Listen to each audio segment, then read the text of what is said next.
She snapped at me in front of her friends. "You can't even satisfy me, let alone provide for me." I smiled, paid the bill for myself, and walked out. That night, she showed up crying, but my new girl opened the door.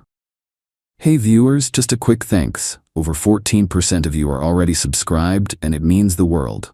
If you're new here and enjoy these stories, join the family by hitting that subscribe button. We're on the road to 10,000. Alright, so I know how this sounds, but bear with me, because this whole thing is wild. My ex-girlfriend Vanessa and I dated for about 8 months. I'm 25, she's 24. Things started good, but the last few months she'd been getting more and more demanding about money and making comments about my lifestyle. I work as a plumber and own my own business. Make really good money actually, but Vanessa always acted weird when people asked what I do. She works full-time as a manager at some upscale boutique downtown, so she's around fancy stuff all day. We live together in my house, which I own outright. Been living together for about 4 months. But lately, Vanessa's been making comments about upgrading to a bigger place or a better neighborhood. Everyone at work lives in those new downtown condos, Mike. They're so much nicer than this place. Babe, this house is paid off. Why would we move somewhere we'd have to pay rent? Because it's about more than just money. It's about lifestyle. The problems really got bad when she started hanging out with this group of girls from work. All of them dating guys with office jobs. Suddenly, Vanessa's acting embarrassed about being with a plumber. Why can't you get a normal job like everyone else? Vanessa, I own my own business. I make more than most people. It's not about money, it's about what people think. Should have ended it right there, but I thought she'd get over it. Last Friday, Vanessa texts me saying she wants to go to this new upscale restaurant downtown. The kind of place that charges $40 for a steak. I said sure, even though it's not really my scene. Great, I invited Ashley and Madison from work and their boyfriends. You'll finally get to meet them. Red flag, but I went along with it. Saturday night, we meet at the restaurant. Ashley and Madison show up with their guys who are exactly what you'd expect. Button-down shirts talking about their marketing jobs and investment portfolios. "This is my boyfriend Kevin," Ashley says. "He works in digital marketing." "And this is Brad," Madison adds. "He's in corporate finance." Then it's my turn. "This is my boyfriend Mike," Vanessa says without much enthusiasm. "He owns a maintenance company." Maintenance company, not plumbing business. Maintenance company. The whole dinner is awkward. Kevin and Brad keep talking about their careers and asking vague questions about what I do. Vanessa keeps steering the conversation away whenever they get specific. "Mike handles property maintenance for commercial buildings," she says when Brad asks directly. Which is sort of true, but makes it sound like I'm a janitor instead of a business owner. About halfway through dinner, Kevin starts talking about this vacation he's planning with Ashley. "We're looking at Bermuda for a long weekend. All-inclusive resort package." "That sounds incredible," Vanessa says. "Mike and I never do anything like that." I look at her confused. "We talked about taking a trip to Costa Rica. You said you wanted to wait until summer." "That's different. That's not like a real vacation." "What makes a vacation real?" "You know, like somewhere romantic, with nice resorts and good service." "Costa Rica has nice resorts. It's not the same thing, Mike." Ashley jumps in. "Kevin surprised me with the trip for our 6-month anniversary.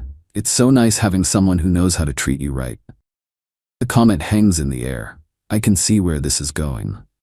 "Must be nice," Vanessa says, looking directly at me. Madison decides to pile on. "Brad and I went to Napa last month. Wine country is so romantic. Much better than camping or whatever."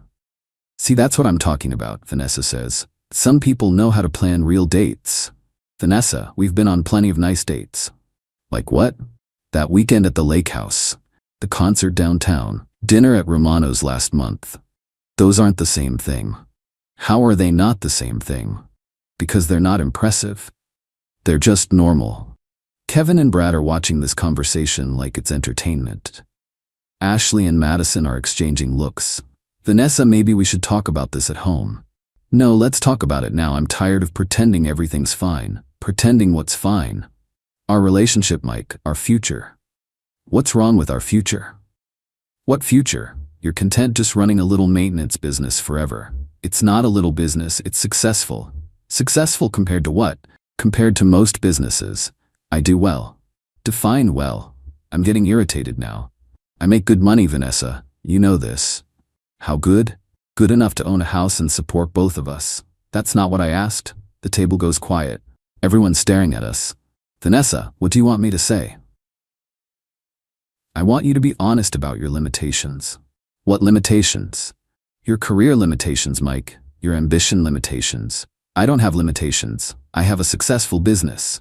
Vanessa looks around the table at her friends, then back at me. Mike, you can't even satisfy me, let alone provide for me. The words hit like a slap. Ashley and Madison gasp. Kevin and Brad look uncomfortable, but also kind of interested. Vanessa, what the hell? It's true, Mike. You're not ambitious. You're not sophisticated. You're just comfortable being small time. Small time? Yes, small time. Look at Kevin and Brad. They have real careers. They understand what women want. And what do women want? Success, growth, someone who's going somewhere in life. I sit there for a second processing what just happened. My girlfriend of 8 months who lives in my house just told me I can't provide for her in front of people I've never met. Then I started laughing. What's so funny? Vanessa asks. You think Kevin and Brad are more successful than me? They have real careers, Mike. Kevin, you work in digital marketing, right? Yeah, why? What's your annual income if you don't mind me asking? Mike, don't, Vanessa warns. I make about $70,000, Kevin says. That's great. Brad, what about you? Around 85. Cool. So Vanessa, since you think I can't provide for you, want to know what I made last year? Mike, stop this. $160,000. The table goes dead silent. That's impossible, Madison says. Nope. Plumbing business is really good. Emergency calls, commercial contracts, new construction. I'm booked 6 months out. Ashley looks shocked. You make twice what Kevin makes. Yeah, but apparently that doesn't matter because it's not sophisticated enough. Vanessa's face is bright red. Money isn't everything, she mumbles. You literally just said I can't provide for you. Seems like money was pretty important 10 seconds ago. It's not about the money, it's about image. Image? Yes, image. What am I supposed to tell people when they ask what my boyfriend does? You tell them your boyfriend owns a successful plumbing company and makes 6 figures. It's not the same thing. You're right. It's better because it's real success, not just a fancy title. I signal the waiter over. Can I get the check, please? Mike, what are you doing? I'm paying for my dinner and leaving. You can't just leave. Watch me. The waiter brings the check. $150 for 6 people. I look at it and calculate my portion. 2 drinks and the salmon, so about $35 including tip. Mike, you always pay when we go out, Vanessa says quietly.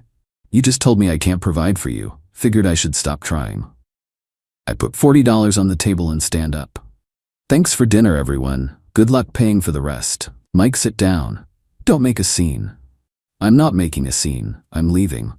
You can figure out how to split the rest with your sophisticated friends.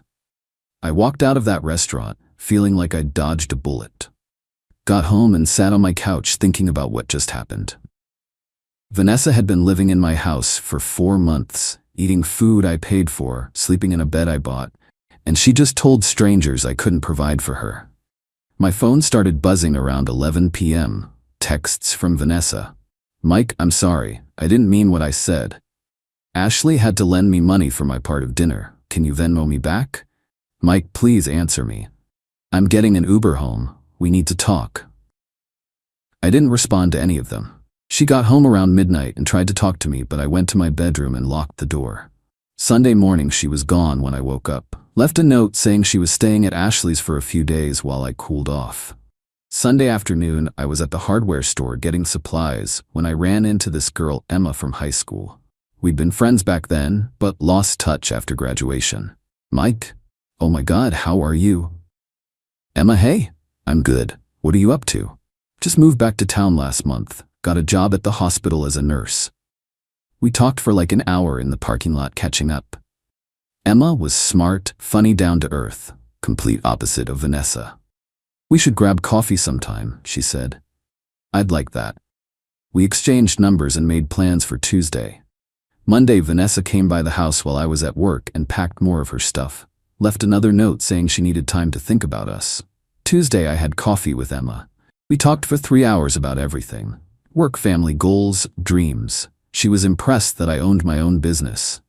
That's amazing, Mike. Starting your own company takes real guts.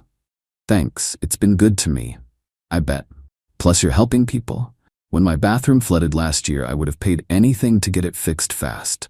Completely different reaction than Vanessa's. Wednesday, Emma came over for dinner. I grilled burgers and we watched a movie. She loved my house.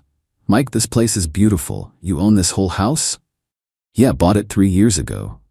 That's incredible. Most people our age are still renting apartments.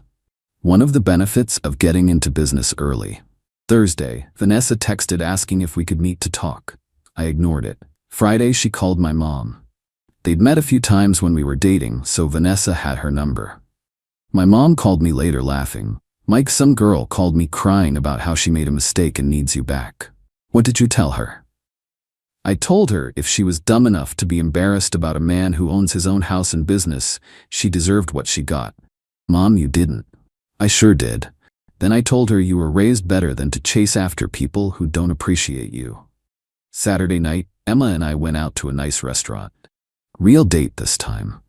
She looked amazing, and we had a great time. Natural conversation, no complaints about money or status. Mike, can I ask you something? Sure. What happened with your last relationship? You mentioned you recently got out of something. She was embarrassed about my job, thought dating a plumber was beneath her. That's crazy. You're successful and you work hard. What more could someone want? Apparently, a corporate job in an office. Her loss then. When I dropped Emma off at her place, she kissed me goodnight. First time I'd felt genuinely excited about someone in months. The next Friday, exactly 1 week after the restaurant disaster, I was working in my garage when my doorbell rang. Expected it to be Emma since we'd made plans to watch a movie. Opened the door, and there was Vanessa crying with 2 suitcases. Mike, thank God you're home. I've been thinking all week, and I know I can fix this. Vanessa, what are you doing here? I'm here to apologize and move back in. I realize I was completely wrong. You can't just move back in. Mike, please just listen. I talked to Ashley and Madison, and they both said I was crazy for saying what I said. So your friends had to tell you that you messed up? That's not the point. That's exactly the point. Mike, I know I screwed up, but we can work through this. There's nothing to work through. Yes, there is. I love you. You love me now that your friends told you I make good money. That's not true. Before I could say anything else, another car pulled into my driveway. Emma getting out with takeout bags and a bottle of wine. Vanessa turned around and saw Emma walking up. Who is that? That's Emma. Emma who? My girlfriend. Vanessa's face went white. Your girlfriend? Yeah, we've been seeing each other. For how long? About a week. Emma reached the door looking confused about why Vanessa was crying on my doorstep. Hey babe, Emma said, giving me a quick kiss. I brought Thai food. Everything okay? Everything's fine. Vanessa was just leaving. I was not just leaving. Mike, we lived together. You moved out, remember? You needed time to think. I didn't say I was moving out permanently. You packed your stuff and left. That's moving out. Emma stepped forward. Hi, I'm Emma. I don't think we've met. I'm Vanessa, Mike's girlfriend. Ex-girlfriend, I corrected. Mike, tell her we're working things out. We're not working anything out, Vanessa. I'm not leaving until we fix this. There's nothing to fix. You showed me what you really think of me. Emma looked between us, then at me. Mike, should I come back later? No, you should stay. Vanessa should go. This is unbelievable. You're replacing me already? I'm not replacing anybody. I'm moving forward with someone who respects what I do. Mike, I respect you. You respect me now that you found out I make more money than your friends' boyfriends. That's not why. That's exactly why. You were fine disrespecting me until you realized you looked stupid. Emma's eyes widened. She disrespected your job? Among other things. Mike, I was wrong. I admit it. Vanessa, you weren't wrong. You were honest. You showed me who you really are. She stood there crying with her suitcases for another minute, then finally loaded them back in her car and left. Emma and I went inside and she asked what that was about. I told her the whole story. Her reaction was perfect.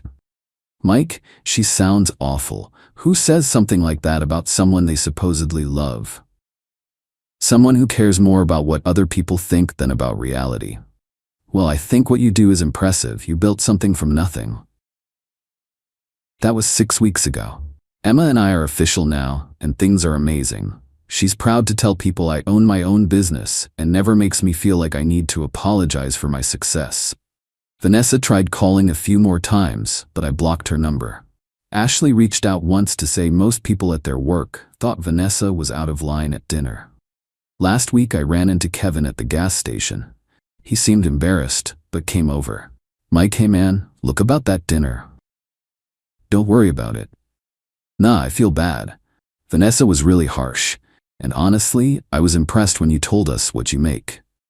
Thanks. For what it's worth, she's been pretty miserable since you guys broke up. Keeps asking Ashley about you. That's unfortunate. She moved back in with her parents. Apparently couldn't afford her own place without your help. So Vanessa went from living in my paid-off house to moving back home. Interesting how that worked out. The whole thing taught me that some people care more about appearances than substance. Vanessa wanted a boyfriend who looked impressive on paper even if he couldn't provide what I could. She got so caught up in what her coworkers thought that she threw away financial security for social status. Now she's back at her parents' house while I'm with someone who appreciates what I've built.